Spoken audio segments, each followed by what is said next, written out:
Hello everyone, my name is Dharmangan Nirmal. Welcome back to our channel DL classes. तो आज का topic रहने वाला है हमारा सीजीपीएससी 2024 क्वेश्चन पेपर सॉल्यूशन।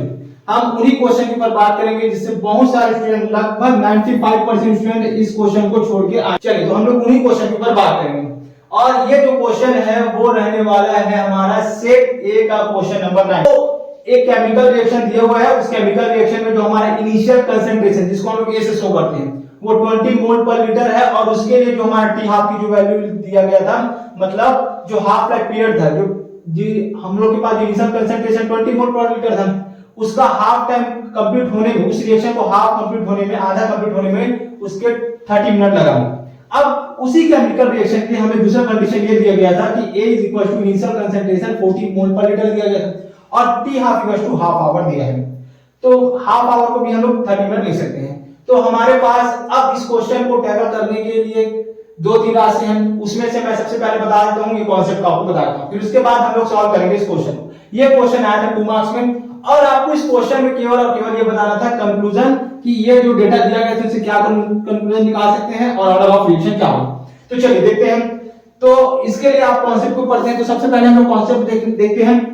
हमारे सिलेबस में केवल दो ही प्रकार के ऑर्डर ऑफ रिएक्शन दिया गया था, एक जीरो ऑर्डर रिएक्शन, एक फर्स्ट ऑर्डर रिएक्शन। तो हम लोग इन्हीं को बेस मान के इसी का बस अभी स्टडी करेंगे और इसी का कॉन्सेप्ट बताऊंगा। अच्छा, ये सब जितने फॉर्मूले हैं जो डिराइव हुआ है वो अलग से डिराइव हुआ है। जब उसको मैं जब चैप्टर नंबर 4 केमिकल काइनेटिक्स पढ़ाऊंगा 12 का, तो उसको डिटेल में करेंगे। ठीक है, अभी हम लोग शॉर्ट में देखते हैं ताकि हमारा जो क्वेश्चन अभी बन जाए, एग्जाम में मार्क्स कैसे आए वो देखते हैं। तो जीरो ऑर्डर रिएक्शन, तो जीरो ऑर्डर रिएक्शन के लिए जो हमारा टी हाफ का जो वैल्यू है वो A/2K होता है। मींस जो टी हाफ होता है वो डायरेक्ट प्रोपोर्शनल होता है A के। A हमारा इनिशियल कंसंट्रेशन है। मींस अगर इनिशियल कंसंट्रेशन को आप बढ़ाओगे, मतलब किसी भी रिएक्टेंट के अमाउंट को आप बढ़ाते हो तो उसको आधा कंप्लीट होने में उसका अर्धा पार्ट भी, मतलब हाफ लाइफ पीरियड भी बढ़ता जाएगा। तो T half is directly proportional to initial concentration of reactant. So अगला देखते हैं हम लोग फर्स्ट ऑर्डर रिएक्शन। तो फर्स्ट ऑर्डर रिएक्शन में हम लिखते हैं टी हाफ 0.693/K। तो इसमें टी हाफ कहीं पे भी इस इक्वेशन में हमें A की वैल्यू नहीं दिख रहा है। मींस जो हाफ लाइफ पीरियड है वो किसी भी रिएक्टेंट की इनिशियल कंसंट्रेशन पर डिपेंड नहीं करता, वो यही लिखा है यहां पर, देख लेते हैं। चलिए अब आते हैं लोग क्वेश्चन में।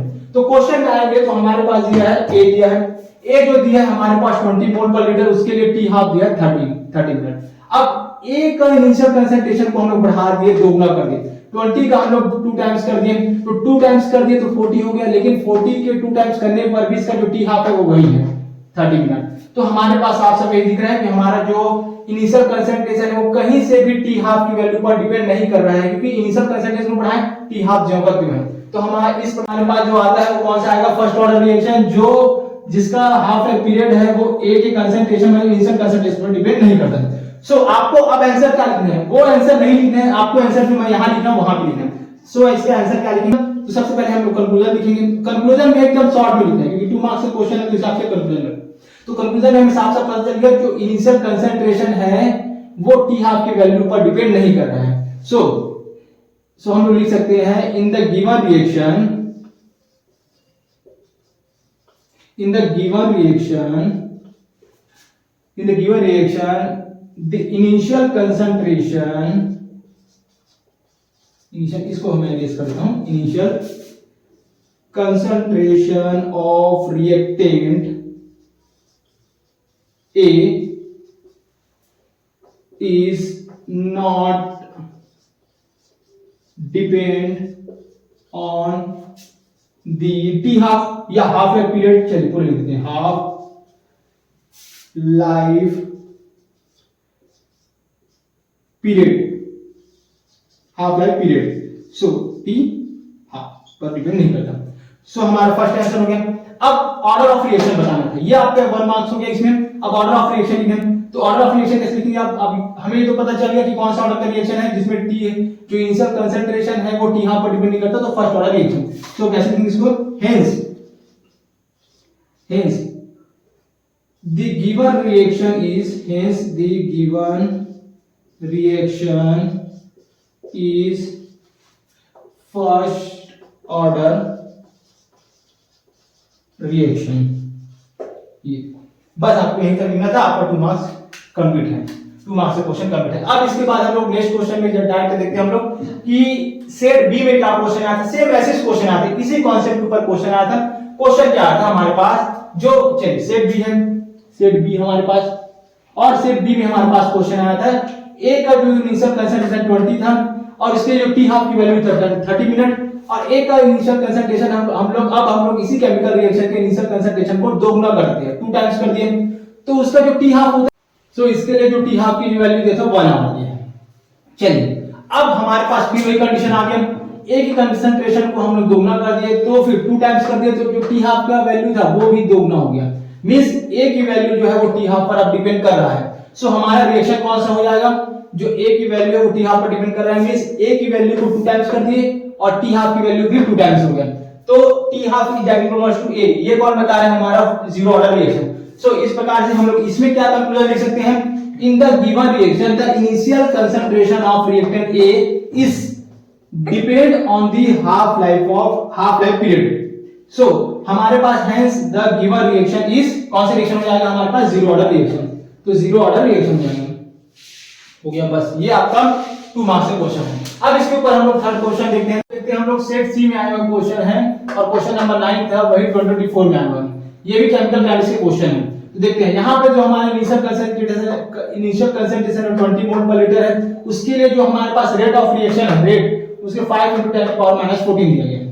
अब सेकंड कंडीशन ये देता है, यदि इसी इक्वेशन को मतलब यही केमिकल रिएक्शन है उसमें अगर इनिशियल कंसंट्रेशन को उसका 5 टाइम मतलब 100 कर दिया जाए, 100 मोल पर लीटर, और उसका जो हाफ है, जो हमारे पास हाफ लाइफ पीरियड में लिखूंगा, जो हमारे पास रेट ऑफ रिएक्शन होगा 125 × 10⁻⁴ होगा। सो हमारे पास यहाँ पे हम लोग कंक्लूड क्या निकाल सकते हैं कि जो इनिशियल कंसंट्रेशन है वो 5 टाइम हो गया, सो हमारा रेट ऑफ रिएक्शन कितने टाइम हो गया, वो 25 टाइम्स हो गया। तो अब यहाँ पे हम लोग कंक्लूजन तो निकाल लिए, लेकिन हमें ऑर्डर ऑफ रिएक्शन बताना है, तो ऑर्डर ऑफ रिएक्शन के लिए आपको वो कॉन्सेप्ट जानना होगा। तो रिएक्शन, चलिए कोई भी हम लोग रिएक्शन लेते हैं इसमें, तो ए जो है रिएक्टेंट वो प्रोडक्ट में चेंज होता है, तो रेट ऑफ इक्वेशन क्या हो जाता है हमारे लिए कि R = K active mass of A की पावर n। अच्छा इसको मैं बाद में बताऊंगा, लेकिन अभी आप समझ लीजिए कि अगर थोड़ी बहुत केमिकल केमिस्ट्री में आपको पढ़े हुए थोड़े बहुत, तो लेट अब हमारे पास क्या दिया, वो एक कॉमन रिएक्शन के लिए था जो हमारे पास फर्स्ट है, लेकिन हम सेकंड में आते हैं, तो जो पहले का हमें कितना करना है, 5 टाइम करना है, 25 का 5 टाइम 100 हो गया, और 5 का 25 टाइम हो जाएगा रेट ऑफ रिएक्शन। तो ए का जो पहले ए था वो पहले जो ए था वो ए था, अब उसका ए डेस करेंगे सेकंड कंडीशन के लिए तो 5 टाइम हो जाएगा, और आर डेस करेंगे वो भी हमारे पास क्या हो जाएगा, पहले का 25 टाइम हो गया। सो यहां पास हम लोग आर डेस इक्वल टू कर लेंगे के ए डेस एन, आर डेस की वैल्यू हम लोग क्या रख सकते हैं, आर डेस की वैल्यू 25 बार और ए डेस की वैल्यू 5 की पावर में n, ये इक्वेशन 2 हो गया। इक्वेशन 2 में इक्वेशन फर्स्ट को हम लोग जब डिवाइड करेंगे तो हमारे पास जो ये पूरा कैंसिल हो जाएगा, और जो बेस हमारे बेस वैल्यू इक्वल आ जाएगा, तो वो जो पावर की वैल्यू है वो भी इक्वल हो जाता है। सो हमारे पास आ जाएगा n = 2। बताते हैं हमें ऑर्डर ऑफ रिएक्शन के बारे में, तो ऑर्डर ऑफ रिएक्शन हमारे पास 2 हो जाएगा। सो आपको लिखना क्या है यहाँ कंक्लूजन में कि जो initial concentration in the given reaction initial concentration is increases 5 times, then the rate of reaction is increases 25 times. So order of reaction is 2। चलिए मैं तो यहाँ पास अब आपको यही एग्जाम में लिखना है, जैसे मैं इस बोर्ड में लिख रहा हूँ वो वाला बोर्ड में लिखना है, तो कंक्लूजन आप लिखें इन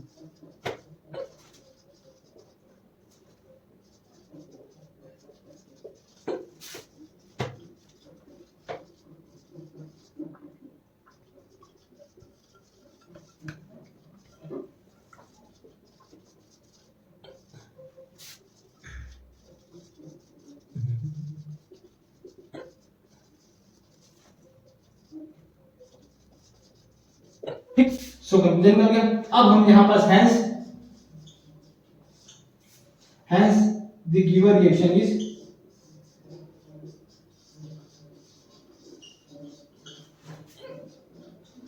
second order reaction।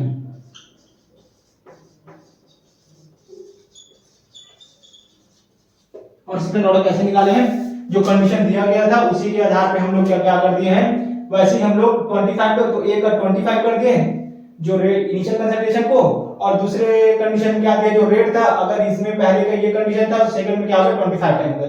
तो 8 डेज 25 कर दिए और दो इक्वेशन निकाल दी, दोनों इक्वेशन को डिवाइड कर दिए। चलिए मिलते हैं हम लोग नेक्स्ट वीडियो में, तब तक के लिए जय हिंद।